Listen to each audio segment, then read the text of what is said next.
से ही झारखंड से लेकर दिल्ली तक एक खबर ने सबके होश उड़ा रखे हैं। जांच एजेंसी प्रवर्तन निदेशालय की ओर से मंत्री आलमगीर आलम के पीएस समेत कुल 9 ठिकानों पर छापेमारी की गई है, जिसमें करोड़ों का कैश बरामद हुआ है। इस छापेमारी में कैश के साथ कई अहम दस्तावेज भी बरामद हुए हैं, जिसकी जांच राज्य के कई वरिष्ठ अधिकारियों और नेताओं को अपने लपेटे में ले सकती है। नमस्कार, आप देख रहे हैं श्रेष्ठ भारत और आपके साथ मैं हूं गायत्री।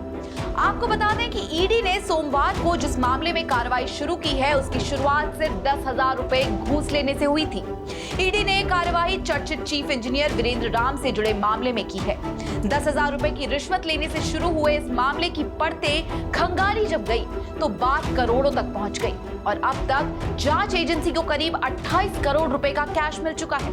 इससे पहले भी ग्रामीण विकास के चीफ इंजीनियर रहे वीरेंद्र राम के आवास से करोड़ों रुपए कैश के साथ करोड़ों की बेनामी संपत्ति को जब्त किया जा चुका है।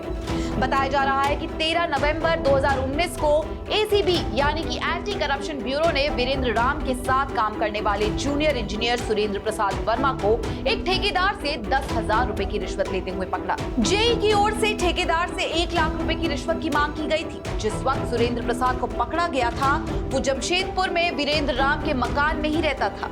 एसीबी ने जब सुरेंद्र प्रसाद के ठिकानों पर छापेमारी की, तब घर से 2 करोड़ रुपए से ज्यादा कैश बरामद हुआ। उस वक्त सुरेंद्र प्रसाद ने बताया था कि ये पैसे वीरेंद्र राम के हैं और उसके ही किसी रिश्तेदार ने ये पैसे रखने को दिए थे। कैश पकड़े जाने के बाद सुरेंद्र प्रसाद वर्मा को जेल भेज दिया गया था। इस मामले में जब एसीबी ने जांच का दायरा बढ़ाया तो वीरेंद्र राम की अकूत संपत्ति का भी खुलासा हुआ।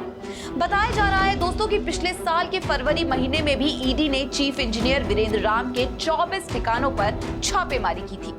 उस छापेमारी के दौरान मिले दस्तावेजों के आधार पर उनसे पूछताछ शुरू हुई और फिर उसे भी गिरफ्तार कर लिया गया।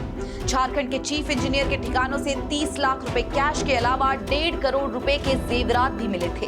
इन सब के अलावा ईडी को उस वक्त 100 करोड़ रुपए से भी ज्यादा की चल अचल संपत्ति भी मिली थी।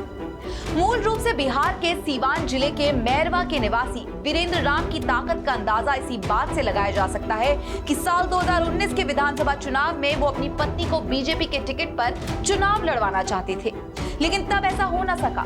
एसीबी की जांच में उसका नाम सामने आया और वो अपनी पत्नी को टिकट नहीं दिलवा पाया। उस वक्त शुरू हुई जांच में वीरेंद्र राम ने ईडी को यह भी बताया था कि एक बड़े नेता के यहाँ सारा रिश्वत का पैसा पहुंचाया जाता है और अब झारखंड के ग्रामीण विकास मंत्री आलमगीर आलम का नाम सामने आने से झारखंड की सियासत में गर्मी और बढ़ गई है। देखिए, मेरा पीएस है, विभाग बोले बहुत सरकारी मुलाजिम है और मेरा पीएस है और हम लोग जो पीएस को रखते हैं तो एक अनुभवी देखकर ही रखते हैं। इसके पहले भी एक जगह नहीं दो मंत्री का पीएस रह चुके थे, उसी आधार पर उसको हम लोग लाए थे। अब बाकी अभी जो चर्चा चल रही है वो ईडी में तो वो तो जब तक उसका निष्कर्ष नहीं आएगा तब तक उस पर कुछ टिप्पणी करना उचित नहीं। इस जांच के दौरान ही आलमगीर के निजी सचिव संजीव लाल का नाम सामने आया था और अब उसी के घर में काम करने वाले नौकर जहांगीर के यहाँ से इतनी बड़ी मात्रा में कैश बरामद हुआ है। आप ये जानकर हैरान होंगे कि जिस शख्स के घर से करोड़ों का कैश बरामद हुआ है, उसे सिर्फ और सिर्फ 15,000 रुपए की तनख्वाह मिलती है। आपको बता दें कि मंत्री के पीएस संजीव के नौकर जहांगीर के घर से अब तक 25 करोड़ और उसकी करीबी मुन्ना के यहाँ से 3 करोड़ से ज्यादा कैश बरामद हो चुका है, जिसे गिनने के लिए ईडी की टीम ने नोट गिनने की मशीनें और कैश वैन बुलाई है। अब तक नोट गिनने की 4 मशीनें घर के घटनास्थल पर ले जाई जा चुकी हैं। सूत्र बताते हैं कि इतना कैश है कि गिनते गिनते मशीनें गर्म हो जाती है। वही ईडी का दावा है कि हो ना हो ये सारा कैश काली कमाई का हिस्सा है, इसलिए इसकी तह तक जाकर जांच करनी होगी, तभी असली आरोपी का नाम सामने आएगा। इस खबर में फिलहाल इतना ही। ऐसी ही लेटेस्ट न्यूज से अपडेटेड रहने के लिए आप जरूर देखते रहें श्रेष्ठ भारत। नमस्कार। श्रेष्ठ भारत पर खबरों से जुड़े रहने के लिए चैनल को सब्सक्राइब करें, बेल आइकन दबाएं और देखते रहें श्रेष्ठ भारत।